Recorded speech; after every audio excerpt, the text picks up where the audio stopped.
Hi everyone, welcome back to my YouTube channel. ಇವತ್ತು ನಾನು ನಿಮಗೆ ಗೋಧಿ ಹಲ್ವಾ ಹೇಗೆ ಮಾಡೋದು ಅಂತ ತೋರಿಸ್ತಾ ಇದ್ದೀನಿ. ಒಂದು ಪ್ಯಾನ್ಗೆ 2 ಟೇಬಲ್ ಸ್ಪೂನ್ ಆಗುವಷ್ಟು ತುಪ್ಪ ಹಾಕೋತಾ ಇದ್ದೀನಿ. ತುಪ್ಪ ಬಿಸಿ ಆದಮೇಲೆ ನಾನಿಲ್ಲಿ 1 ಕಪ್ ಆಗುವಷ್ಟು ಗೋಧಿ ಹಿಟ್ಟನ್ನ ಹಾಕೋತಾ ಇದ್ದೀನಿ. ಇದನ್ನು ಚೆನ್ನಾಗಿ ಹುರ್ಕೋಬೇಕು. ನೋಡಿ, ಈ ಥರ ಉಡಿ ಉಡಿ ಆಗೋ ಹಾಗೆ ಫ್ರೈ ಮಾಡ್ಕೋಬೇಕು. ಇದಕ್ಕೆ 1 ಕಪ್ ಆಗುವಷ್ಟು ಹಾಲು, 1 ಕಪ್ ಆಗುವಷ್ಟು ನೀರು ಹಾಕ್ಕೊಂಡು ಕಲಿಸ್ಕೋಬೇಕು. ಇದನ್ನ ಗಂಟು ಆಗದೆ ಇರೋ ಥರ ಮಿಕ್ಸ್ ಮಾಡ್ಕೋಬೇಕು ಚೆನ್ನಾಗೆ.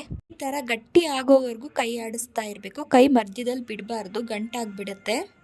ಈ ಮಿಶ್ರಣಕ್ಕೆ ನಾನು 1 ಕಪ್ ಆಗೋಷ್ಟು ಬೆಲ್ಲ, 1 ಟೀ ಸ್ಪೂನ್ ಆಗೋಷ್ಟು ತುಪ್ಪ ಹಾಕೋತಾ ಇದ್ದೀನಿ. ಹಾಕ್ಕೊಂಡು ಚೆನ್ನಾಗಿ ಕಲಿಸ್ಕೋಬೇಕು. ಇದೇ ಥರ ಕೈ ಬಿಡ್ದೇ ಫ್ರೈ ಮಾಡ್ತಾನೇ ಇರಿ, ಗಂಟಾಗಬಾರ್ದು. ಈ ಹದ ಬರಬೇಕು, ಅಲ್ಲಿವರೆಗೂ ನೋಡ್ಕೊಂಡು ಫ್ರೈ ಮಾಡ್ತಾನೇ ಇರಿ.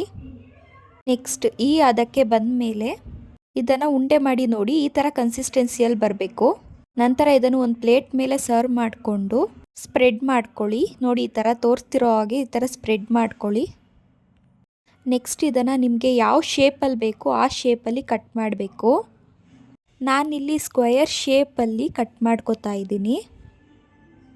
ಈಗ ಹೆಲ್ದಿಯಾದ ತುಂಬ ಟೇಸ್ಟಿಯಾದ ಗೋಧಿ ಹಲ್ವಾ ರೆಡಿ.